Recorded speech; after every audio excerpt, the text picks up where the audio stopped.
haddii aad qabto sokorow ama macaan oo aad isku aragto daal joogto ah, lafa xanuun ama in sokortaadu ay degi la'dahay xitaa adigoo qaata daawooyinkaaga, waxaa macquul ah in dhibaatadu aysan ahayn cuntada ama daawada. waxaa jira hal shay oo jirkaaga ka maqan oo dhaqaatiirtu badanaa aysan kuu sheegin. maanta waxaan daaha kaaga qaadayaa xiriirka qarsoon ee u dhexeeya fitamiin D iyo sokortaada. haddii aad si dhab ah uga walwalsan tahay caafimaadkaaga mustaqbalka, muuqaalkan ha dhaafin.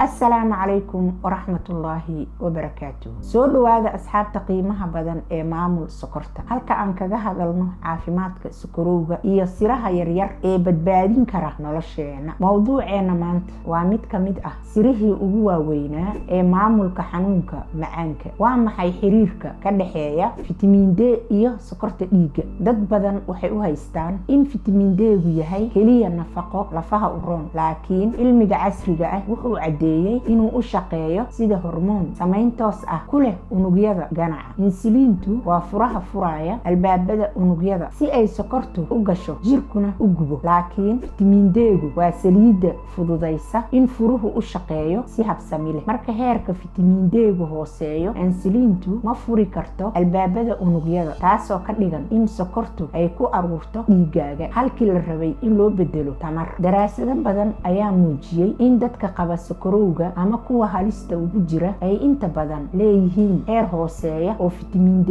ah. taas micnaheedu ma ahan in fitamiin D-gu yahay daawada mucjisada, balse waa qayb muhiim ah oo ka mid ah nidaamkaaga. haddii furayaashaasi yaryar ay qaldamaan, xitaa cunto kasta ood cuntid iyo daawooyin kastood qaadatid ma bixinayaan natiijadii aad ka filaysay. haddii aan u nimaano qodob si gaar ah noo quseeya annaga Soomaalida iyo guud ahaan dadka madow, maqaarkeena waxaa ku badan maadada melanium, kaasoo alle nagu siiyey inuu naga difaaco qorraxda kulul. laakiin melaniumkaas wuxuu sidoo kale yareeyaa xaddiga fitamiin D-ga ka sameeyo qorraxda. taasi waxay ka dhigan tahay in qofka maqaarkiisu cad yahay uu muddo gaaban oo qorrax ah ku heli karo fitamiin D, halka aniga iyo adiga oo madow ah aan u baahannahay waqti ka badan si aan u helno isla heerkaas. dad badan oo Soomaaliyeed ayaa ku nool dalal qabow, guryo xiran iyo shaqooyin gudaha ah, xirta dhar daboolan, mana helaan qorrax toos ah. inkastoo leenahay midab u adkaysta qorraxda, haddana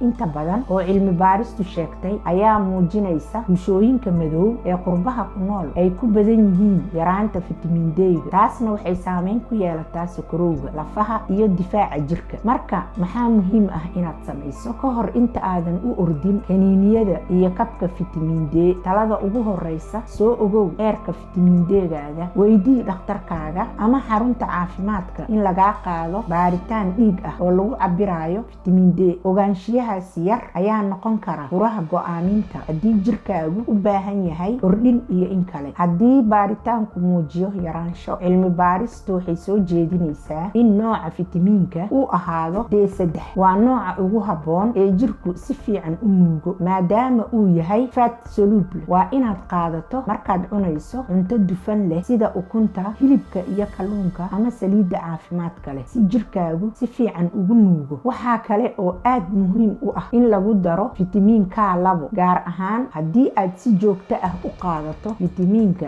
D3 si kalsiyumku ugu jiheeyo lafaha iyo ilkaha halkii uu ku aruurin lahaa xididada dhiigga ama kelyaha. muuqaalkan waa wacyigelin guud, mana bedelayo talada dhakhtarkaaga. ha joojin daawooyinka sokorowga adiga uun la tashan dhakhtarkaaga. fadlan iska hubi heerka fitamiin D-ga ee jirkaaga. ugu dambeyn, haddii aad isku aragto calaamadaha sida daal joogto ah, murqo xanuun, lafa xanuun, hurdo la'aan, niyad jab iyo sokor aan deganayn, adigoo xataa taxadaraya, ha iska indhatirin. waxaa laga yaabaa in jirkaagu kuu diraayo fariin digniin ah oo ku saabsan yaraanta fitamiin D-ga. noloshu maaha nasiib, waa go'aan. haddii aad rabto inaad ka adkaato macaanka, raadi furaha ka maqan jirkaaga. la wadaag muuqaalkan qof kasta oo Soomaali ah oo aad ogtahay inuu macaanka la daalaa dhacayo, waxaa laga yaabaa inaad maanta qof naftiisa badbaadiso. ka jawaab fariinta jirkaagu maanta kuu diraayo si aad berri uga badbaado dhibaatooyinka fog ee sokorowga. haddii aad jeclaatay wacyigelintan, nagala soco Maamul Sokorta, la wadaag ehelkaaga iyo asxaabtaada qaba sokorowga si aynu u badbaadino dad badan insha Allah. su-aashii xiritaanka: meeqa calaamadood oo kale ayaad ogtahay oo caddayn u ah in fitamiin D-gu ku yar yahay jirkaaga? noogu sheeg qaybta kommentiga si aan kaaga faa'iidaysano. waad ku mahadsan tahay daawashada muuqaalkan. hana iloobin inaad daawato muuqaalka kale ee muhiimka u ah qofka qaba sokorowga, uu ku ogaan doono sirta borotiinka iyo faa'iidada ay u leedahay qofka qaba sokorowga. assalaamu calaykum